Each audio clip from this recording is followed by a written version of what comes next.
Hello, this is Community Unity Now, the D Tycoon Show. This is Bill Morton, President of the Rogers Park Chamber of Commerce, and I am Trudy Leong, Administrator of the Rogers Park Chamber of Commerce.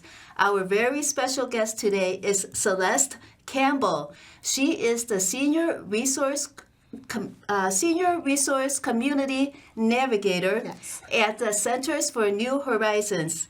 Welcome, Celeste. Thank you. Thank you guys for having me today.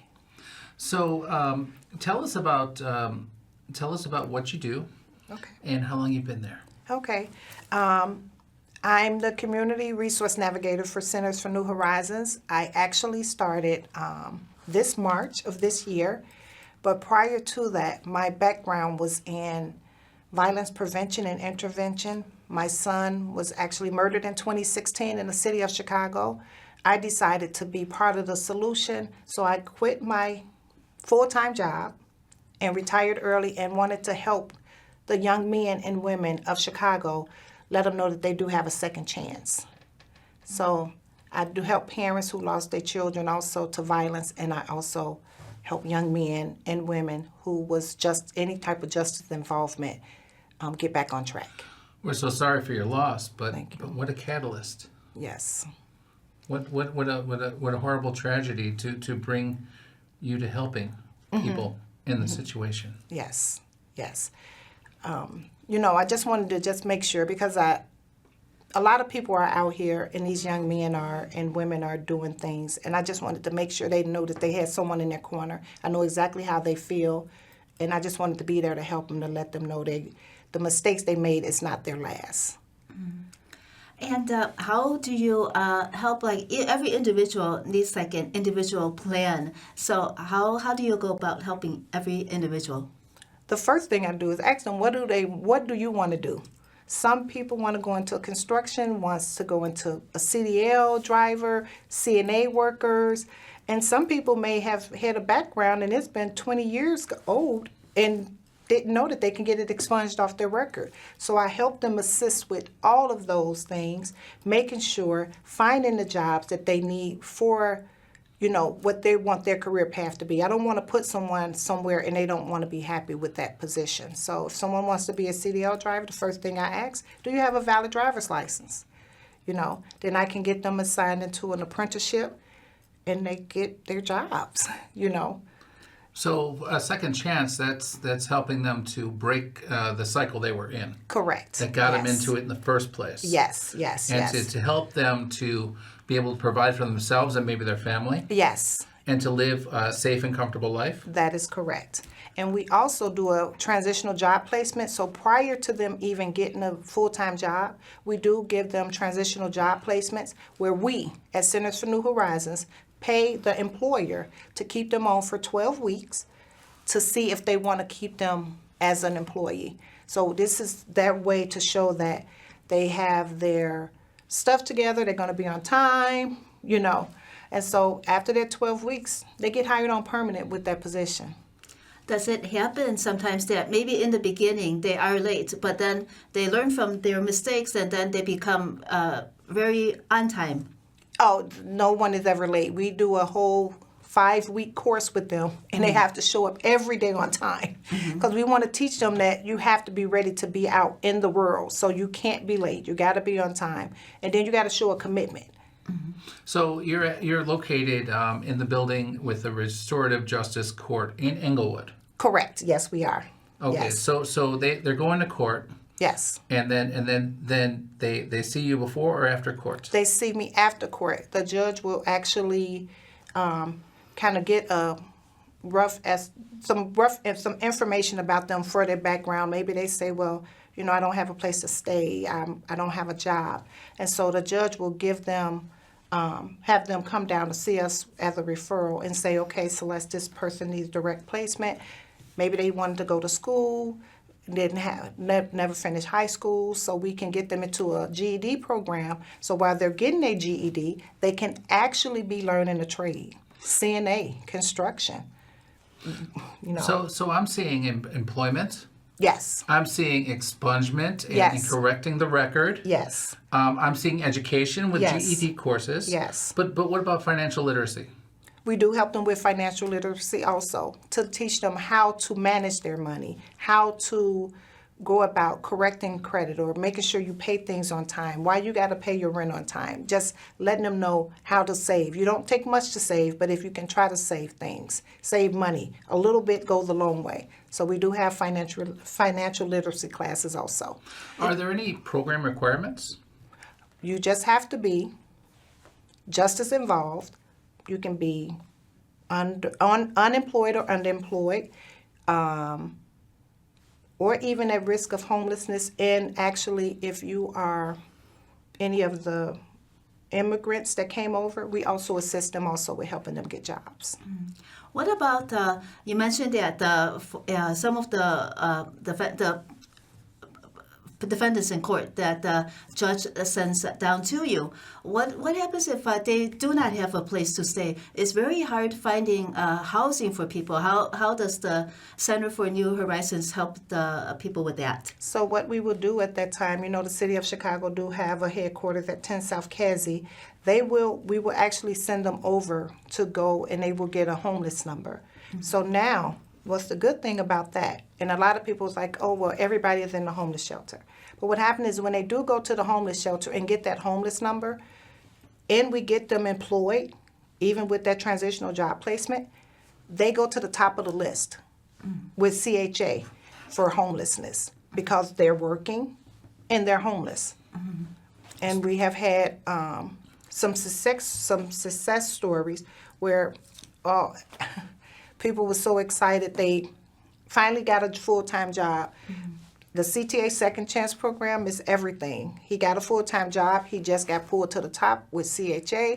He also came today because we have a furniture bank that we can get them furniture, a full house of furniture for $150. I want to hear a little bit more about this homeless number. It's not very common that I hear about this. Now, if you're involved with a shelter, yes. Do you automatically get a homeless number? No, that shelter will actually give you a verification letter stating that you're homeless. So that goes in place of the homeless number if you don't go through 311. So if you have the homeless number, you have an advantage yes. to get on the top of the list so you can get housing, yes. Affordable housing yes. through the Chicago Housing Authority. Correct. In the city of Chicago. Yes. Is it usually the people that are assigned to you by the judge that gets that homeless number, or who else is qualified to get that? No, because you can actually get in our program if you're underemployed or unemployed or homeless. So people will come to us that is homeless because unfortunately we're in the Salvation Army building. Mm-hmm. And so what we can do is once we help them get their number or find them a shelter to get into, that's when we like, hey, make sure you apply. Let's get on here. Let's get the CHA. Get you in here, upload your letter into the file. As soon as you start working, because they'll call them within 2 to 3 weeks. If they're working, they'll pull them. It's actually the Lawson House. It's actually right on the Gold Coast. That used to be an old YMCA building. It has 180 one-bedroom apartments. Mm. Well, I'm sorry, 180 studio apartments furnished for them to move into. Oh. So. How many more of those are available? I don't know because other organizations use them also. So, but yes, but you have to be homeless and you have to have either that homeless certification letter and working, because you're gonna you can as long as you're working 25 hours a week. Mm-hmm. Does somebody have to be involved in a court case to reach out to you and get the homeless number and have that advantage? No, they don't have to be in a court case. Do they have to live within Cook County? They do have to live within Cook County. Yes. Yes. So they only have to work 25 hours a week. They don't have to work. If they work less than 25 hours a week, they would not qualify. They will still qualify, but I think the young lady from the CHA was just giving me an example.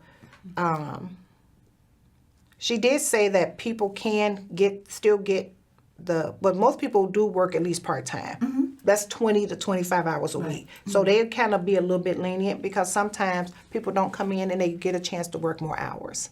Mm-hmm. So, but it's still a chance for them, and they can just even talk to their manager at the job and say, can I just at least just show them the check stub? So yes. What about families? If it's a homeless family, what happens? Are you able to help them? Yes. So the homeless family shelters, unfortunately, they're super packed. But what we have been finding out, like one example is like it's called South Suburban Pads. They will actually, if you come to call them for 3 days and they put you in for a day, they actually put you up in a hotel for 90 days. When you get in that hotel for that 90 days, they help you find, make sure we still working with you during that process, helping them find full-time employment. Once they find that full-time employment, we help them get their first month rent and security into their place. And then remember, once again, we got the furniture bank that for $150 give them a house full of furniture. So if it's you and 4 kids, they give you 5 beds, a front TV, couch, love seat, kitchen table, dishes, a microwave, a computer desk, everything for your house for $150. Is this specifically this part? Is this specifically for families who are in a day No, shelter? it's for anyone. Anyone who joins this program can get this, the Second Chance program. Yes. So you mentioned free furniture. Nowadays, people could also, it's hard to function without a computer. Is there a computer or laptop involved in that furniture? Okay, so with that, it's called People PCs, and they give people under the poverty level, they can get a PC for $25. They can get a laptop for $75. Yes. And what are the income levels that would qualify someone for a People PC? So anyone who's receiving TANF or SNAP, they instantly qualify, but you have to just be under 25% of the poverty level, and you can get it at that same discounted price. And is there a great demand for these PCs? Yes, yes, because everyone needs them in their home. Your smartphones are not capable of catching everything, so they need their PCs to be able to, when you browse on the internet, certain things on your phone, you don't see it all when you're using your phone. So yes. You know that the ACP has expired. Is there anything that you do for those that need internet service? So we know AT&T, so we found out AT&T have a broadband for low income families, and they pay $10 a month. Yes. Okay. For internet service. These are wonderful Yes. resources that many of our viewers have never heard before. Yes, yes. So can you give us the contact information so that our viewers that really need help, this kind of help, Yes. can or know somebody who needs this kind of help can contact you? Yes. So you can contact us, Centers for New Horizons. We have a number 24 hours a day. The number is area code 773-848-1327.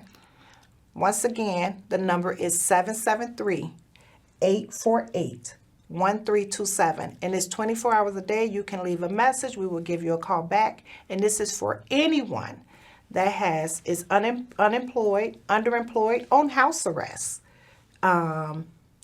homeless. We can be able to assist them. And we're showing the informational flyer right now. And we're going to leave it on there for just another second, so you can take it in. If you're watching this live, you can take a photo with your phone, and if you're on YouTube, you can of course pause the video And take a screenshot. Yes. So what about if someone is under house arrest? Do you do anything? Oh, yes. So with our participants that's under house arrest, we actually can reach out to their parole officer or their officer. We can send them an appointment letter and say, hey, we want them to come into. They reach out to us and they set up an appointment to come to do our workforce division workshop. We give them that letter. They come out. We actually have people right now employed in our building today at the Salvation Army that's under house arrest. And so they're able to even get out on they volunteer with us because they only working 25 hours and they want to get out. We can send them and they come and volunteer. So that's looking good for them, for their probation officer, that they're out doing something productive in the community. And then for expungement, it's my understanding that you have to, the process is you have to get your rep sheet. Yes. In the district that whatever happened. Correct. And then you have to pay a court fee. It's not a court fee, but actually, for the expungements, they can actually contact us for that because we have a community partner that will do the whole expungement for them for free. They would even pay for them to go downtown on 35th to get their Cook County rap sheet. They will pay that $16 for them. And have an attorney will go with them, fill out the paperwork. They wouldn't have to do anything. So if someone doesn't have the information to do it themselves, doesn't know where to go, doesn't know how to do it, you'll guide them along the way. Yes, I will guide them along the way. Yes, yes. These are wonderful services, and a lot of people need them. Is there a waiting list? No, it's no waiting list. Okay. No waiting list. First comes, first serve. For the expungement, that's all the community partner. That's all they do is expungements all day.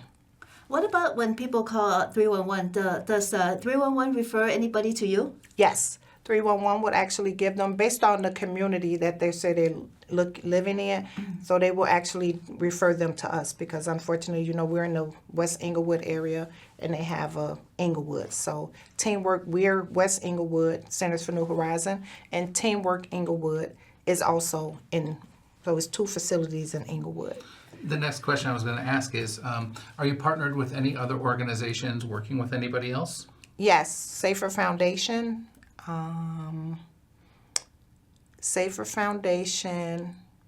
my God, I can't think of, Teamwork Englewood, Howard Community Services, that's Metropolitan Family Services, and they're located in Evanston. And the other one is called CAPS, that's in Roseland.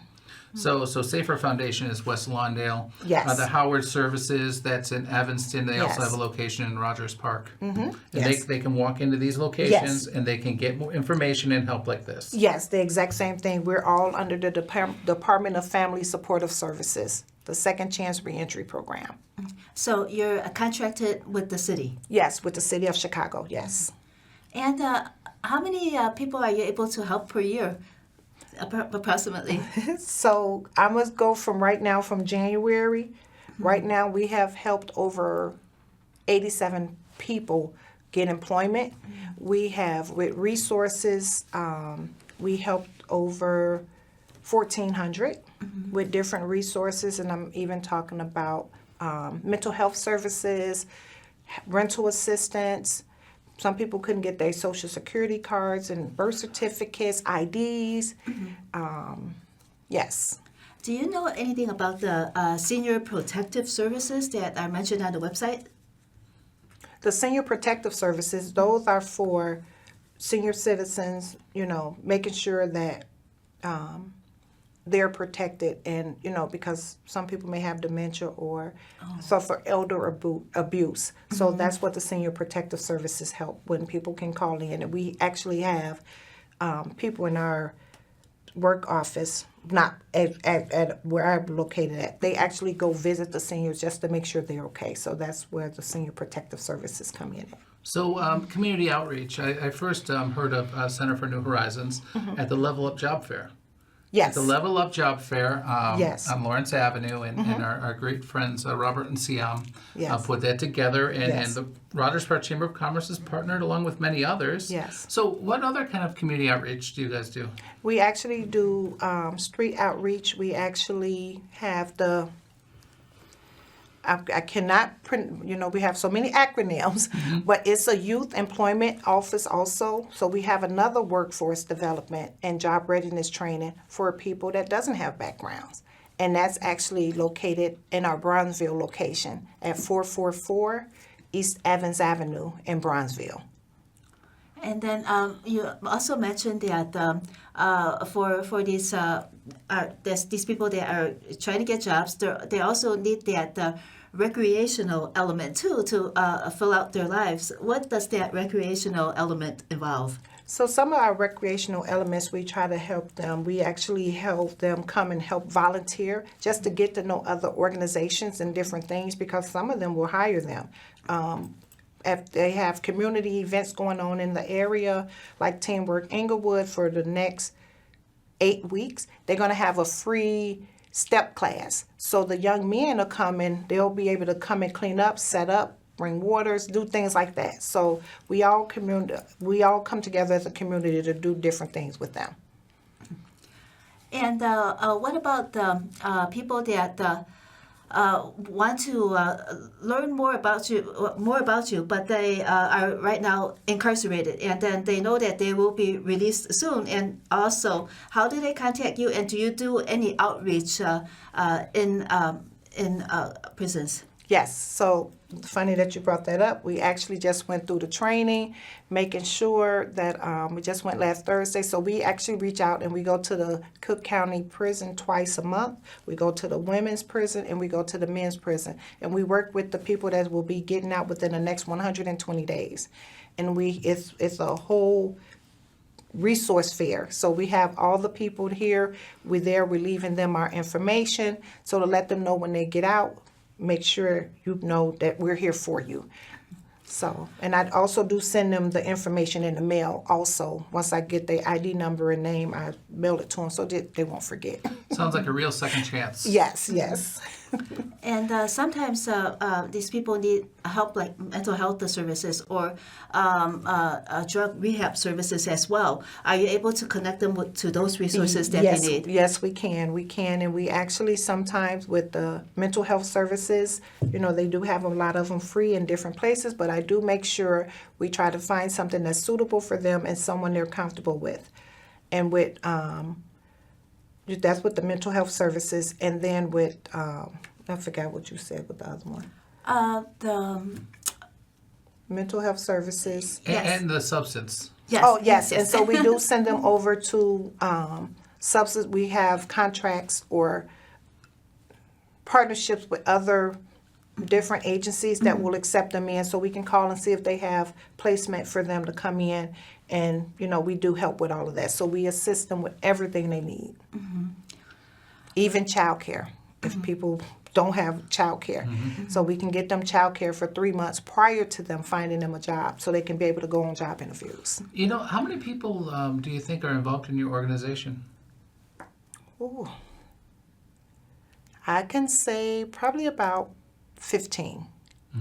Yes. That's a Yes. lot of work for 15 people to do. That's Yes, so it is a lot because we're all moving parts and helping in different areas. So Do you have to get grants as well? Try to. Do you have a grant writer? no, we don't have to get grants since we're partnered with the city of Chicago because they wanted to pick areas that have the most, unfortunately, the violence. They actually just let us know last week that we were extended to 2025. I'm sorry, 2026. So, the fiscal years when they come up. So they extended us another year. So, they said we're doing a great job at what we're doing. Awesome.